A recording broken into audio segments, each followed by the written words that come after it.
너 근심 걱정 말아라. 주 너를 지키리. 할렐루야. 여러분 한 주간 잘 지내셨습니까? 신년엔 모두 하시는 일 더욱 잘 되시길 바라고요. 우리가 살아가는데 꼭 필요하고 여러분 모두 좋아하는 돈도 많이들 버셔서 하나님께 영광이요 여러분 모두에게는 큰 행복이 되시기를 주 예수 그리스도 이름으로 축복합니다. 오늘 저와 여러분이 은혜 받을 말씀은 잠언서 30장 7절로 9절의 말씀을 본문으로 한 돈에 대하여입니다.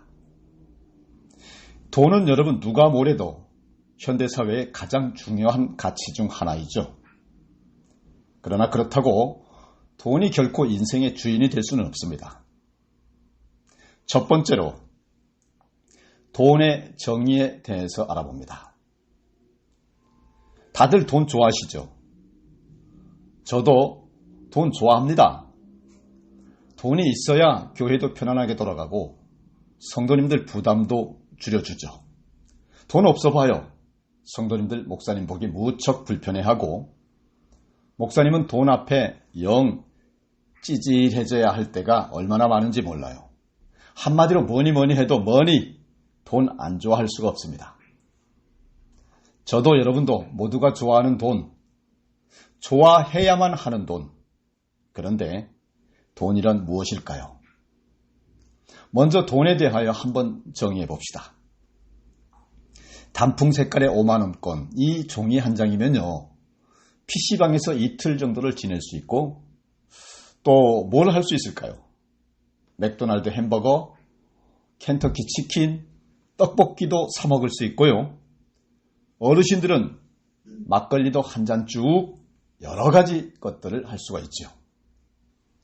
그런데 곰곰이 생각해보면 모르는 사람들끼리 그까지 종이 쪼가리 하나를 믿고 거래한다고 하는 건 진짜 신기한 일이 아닐 수 없습니다. 도대체 어떻게 이 종이 쪼가리가 그만큼의 가치를 갖게 되었을까요? 돈은 화폐죠. 종이일 수도 있고 금속일 수도 있고 어떤 문화에서는 돌일 수도 있고요. 전자일 수도 있습니다. 물물교환이란 말 아시죠? 과거에는 사람들이 서로 필요한 물건을 교환하면서 살았습니다. 벼농사 짓는 사람은 쌀을 내놓고 물고기 잡는 사람은 물고기를 내놓고 이렇게 두 사람이 각각 필요한 물건을 서로 주고받았죠. 상품이 돈이었어요. 그런데 이런 농작물이나 물건들은 시간이 지나면 어떻게 되죠? 썩어요. 또 물건마다 가치가 달라서 교환할 때 어렵죠. 쌀을 가져온 사람이 물고기가 필요한데 물고기를 가져온 사람은 쌀이 필요 없는 경우 그러면 거래를 못해요. 이때 화폐를 쓰면 문제가 해결됩니다. 가령 화폐를 1로 두고 물고기는 3, 쌀은 5 이렇게 정하면 되니까요. 그래서 선사시대는 조개껍질 화폐로 썼습니다. 나중에는 금속으로 또 종이로 지금은 아예 형체가 없죠. 숫자만 두드리면 되니까요. 돈에 대하여 논하는 과정에서 이 이야기를 하는 이유는 본래 돈은 쓰고 남은 물건, 즉 상품을 거래하기 위해 탄생했다라는 사실을 말하기 위해서입니다. 즉 돈은 사용하기 위해 있는 거라고 하는 거죠. 사용한다, 돈을 쓴다. 여러분 돈 쓰는 재미 다들 아시죠? 자, 여러분 두 번째로 돈은 종교적 가치를 갖는다 하는 것입니다. 아마 우리나라에서 대중적으로 가장 유명한 철학자는 강신주 씨이지 않을까 생각합니다. TV에서도 자주 나오고 철학을 이해하기 쉽도록 소개하는 책들도 아주 많이 내고 있죠. 철학자 강신주 씨는 돈에 대해서 이렇게 말합니다. 돈은 종교적 가치를 갖는다. 그리고 이어서 말합니다. 우리는 돈을 믿는다. 돈은 현실에서 꿈을 실현시켜준다. 돈 자체가 가치와 목적을 지니게 되면 돈은 종교가 된다라고 말합니다. 돈을 조금만 더 모으자? 그러면 더 큰 걸 살 수 있어. 종이 조각 한 장이 100만 장자의 꿈을 꾸게 합니다. 대한민국은 자유민주주의를 수호하는데 우리나라 정말 민주주의 맞나요? 민주적인가요? 헌법에서 민주주의라고 말한다고 민주주의가 아닙니다.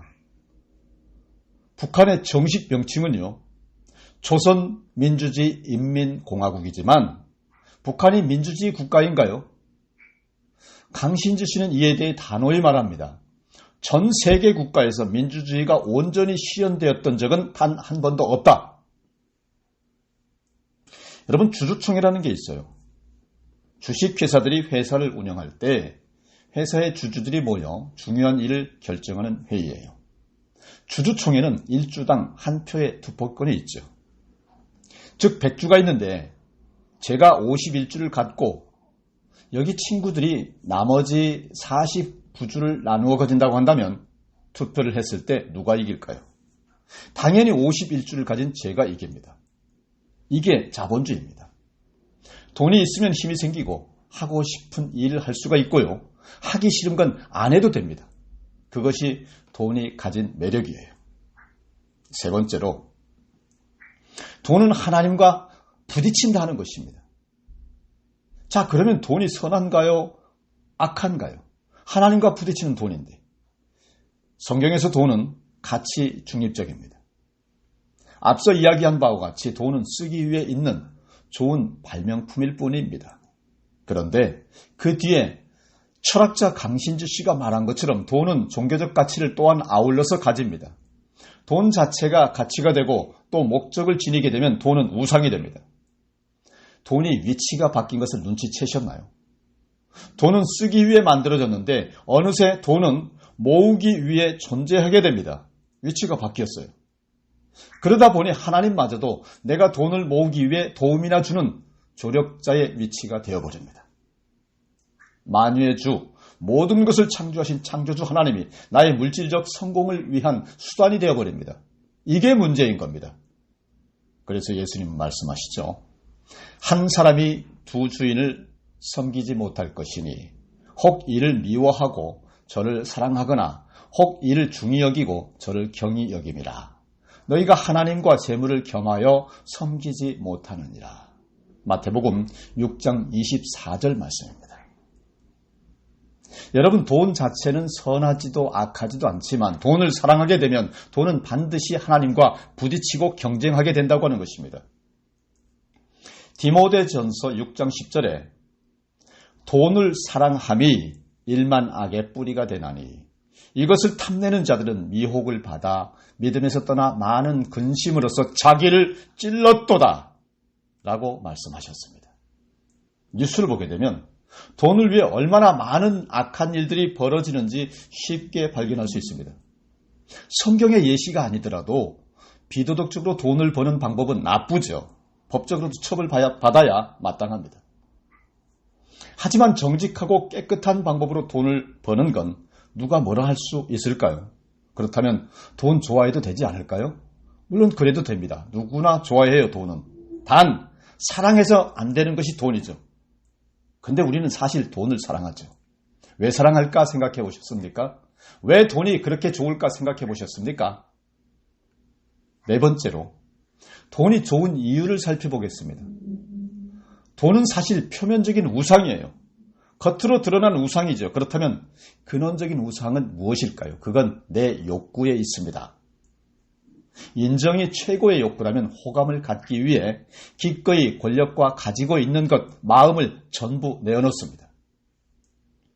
정서적, 신체적 안락을 무엇보다 원할 수도 있고 권력을 근원적으로 원할 수도 있죠. 권력을 원한다면 인기쯤은 기꺼이 내려놓을 수 있습니다. 돈에 딸려오는 권력으로 남을 지배할 수 있기 때문에 돈을 원하죠. 그래서 돈은 이러한 근원적인 우상을 채우기 위한 표면적 우상일 가능성이 매우 높아요. 남편과 아내가 목사님께 상담했어요. 이유는 남편이 너무 구두쇠라는 거예요. 상담을 진행해보니 남편이 이런 말을 합니다. 아내는 정말 이기적입니다. 옷과 외모 단장에 돈을 엄청나게 쓰거든요. 남에게 예뻐 보이려는 욕구가 남편 눈에도 보인 거죠. 문제죠. 남편은 잘 살고 있는 것 같아요. 겉보기엔. 그런데 목사님은 남편에게도 말합니다. 당신이 전혀 쓰거나 베풀지 않는 일도 똑같이 이기적인 일인 것을 아십니까? 당신은 지금 안전과 보호와 통제라는 자기 욕구를 채우는데 무조건 전액을 쓰고 있는 것입니다. 라고요. 여러분, 돈이 있으면 더 강해지고 유능한 사람이 될 것 같은 느낌.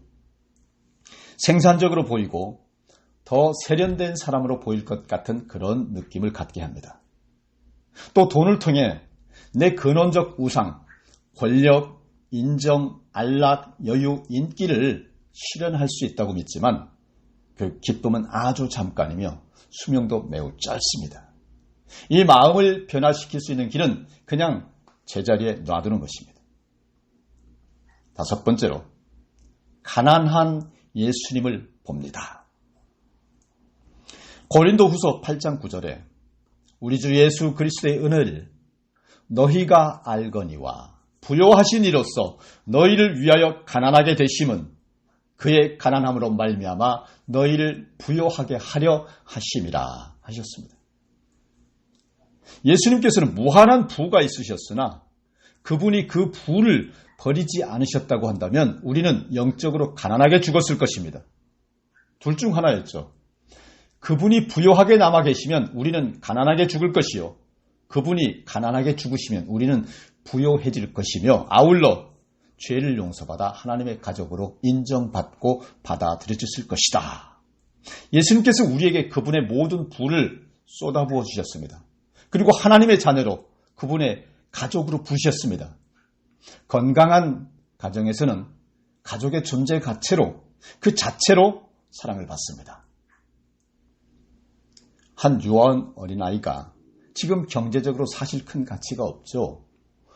돈을 벌어오지도 않고 오히려 많은 돈을 써야 해요. 그래도 어린아이는 사랑받죠. 사랑하는 가족이니까요.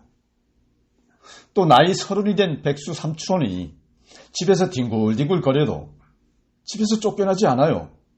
물론 할머니께 잔소리를 들을 수는 있겠지만 그래도 가족이니까요.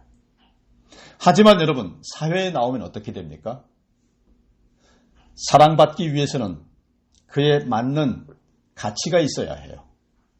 사랑받기에 알맞은 외모를 갖춰야 하고 또 재력이 있어야 해요.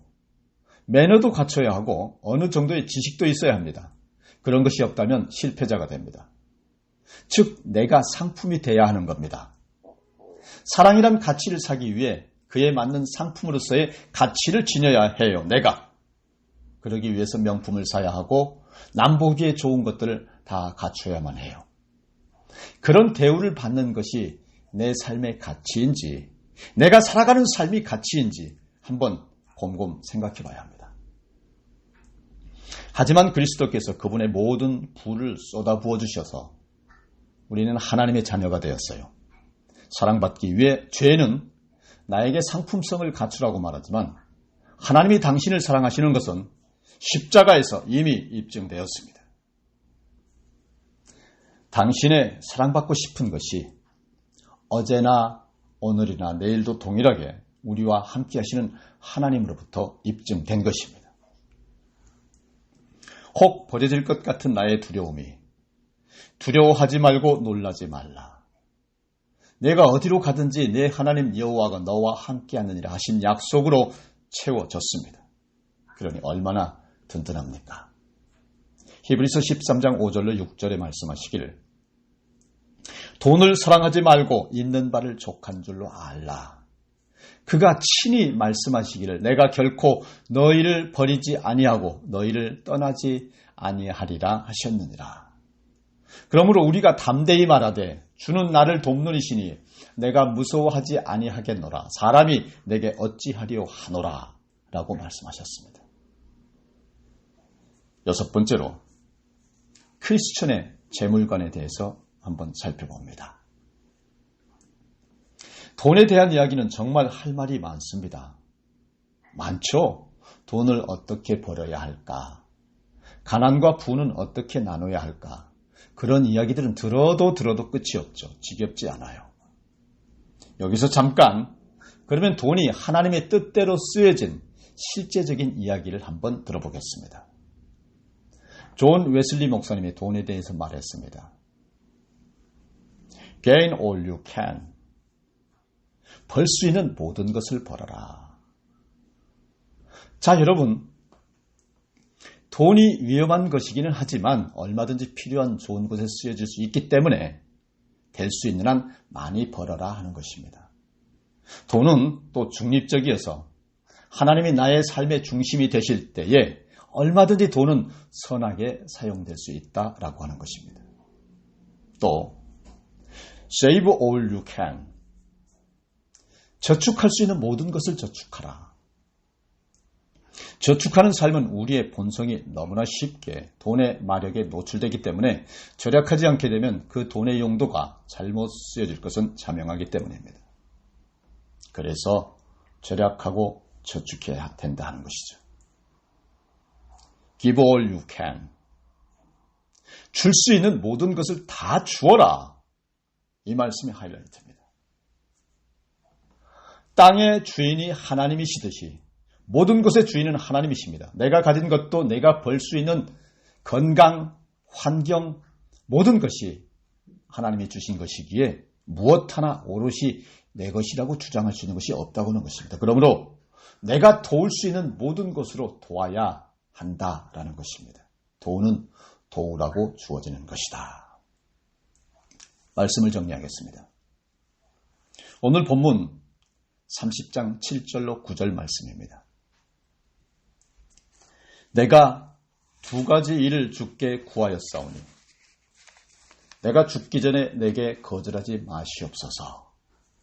곧 헛된 것과 거짓말을 내게서 멀리 하옵시며 나를 가난하게도 마옵시고 부하게도 마옵시고 오직 필요한 양식으로 나를 먹이시옵소서. 혹 내가 배불러서 하나님을 모른다 여호와가 누구냐 할까 하오며 혹 내가 가난하여 도둑질하고 내 하나님의 이름을 욕되게 할까 두려워함이니이다. 오늘 저와 여러분은 부자로 부르심을 받은 것이 아니라 거룩함을 인하여 부르심을 받았습니다. 돈은 일만 악의 근원이요 동서고금 모든 사건의 뒤에 숨은 돈이 범죄의 원인이며 우리 삶의 많은 부분을 지배합니다. 그러므로 여러분, 돈을 하나님보다 더 사랑하는 일만은 있어서는 안 됩니다. 돈은 어디까지나 하나님 다음입니다. 돈은 어디까지나 사랑하는 사람 다음입니다. 돈은 어디까지나 목적이 아니요 수단입니다. 돈에 환장하여 매이지 말고 돈을 다스리고 부려야 합니다. 여러분은 하나님의 은총과 지혜로 돈을 지배할 재정의 권세자가 다 되어서 거저 주고 나누고 누리는 삶을 살아야 합니다. 태양계가 태양이 중심에 있을 때 균형을 이루듯이 나의 삶에 내가 아닌 하나님이 중심에 있을 때 돈은 비로소 하나님의 선물이자 하나님의 사랑을 실천할 수 있는 천상의 도구가 됩니다. 저와 여러분은 오늘 하나님의 영광을 위해 사람의 행복을 위해 돈을 도구로 사용하는 재정의 권세자, 형통의 능력자가 되는 것을 믿으시기를 바랍니다. 다 같이 따라서 하세요. 하나님은 내 삶의 주인이시며 돈은 하나님의 나라를 위한 천상의 도구이다. 아멘. 다 같이 기도하시겠습니다. 천하 만물, 우주를 창조하신 하나님 아버지, 다 주셔서 천하가 내 것인데도 마음이 텅텅 비어있는 저희입니다. 그 빈 마음을 채우고자 안간힘을 씁니다. 안전함으로 마음을 채우려고 애쓰고 원 없이 모든 걸 가져보는 것으로 행복을 채우려고도 애를 씁니다. 하지만 그 무엇 하나 내 마음을 채우지 못합니다. 힘으로 마음을 채우려 했으나 더 강한 힘 앞에 번번이 넘어졌습니다. 가진 것으로 채우려 하나 더 가진 것 앞에서 절망했습니다. 이제 마음 안에 모든 내 생각, 욕심, 욕망 내려놓고 완전하게 나를 채울 하나님을 모시기를 원합니다. 54일 앞으로 닥친 제20대 대통령 선거에 주님이 은혜 함께 하시어 국가와 민족을 위하여 바른 대통령을 선출하게 하여 주시고 교회가 교회되게 하시며 성도가 성도되는 새하늘 새 땅 하나님의 나라를 이 땅에 이루어 주시옵소서. 예수 그리스도 이름으로 기도드립니다. 아멘.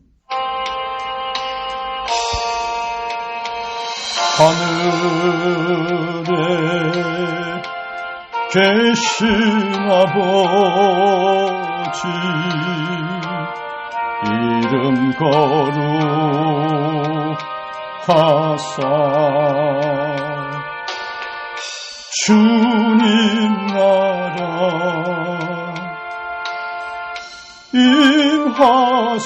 임하시고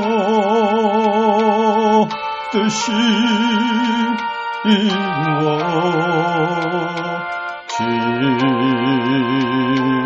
이루어지리라. 일용할 양식 주시고 우리들의 큰 죄 다 용서하옵시고 또 시험에 들게 마시고 악에서 구원하소서. 대개 주의 나라 주의 권세 주의 영광 영원히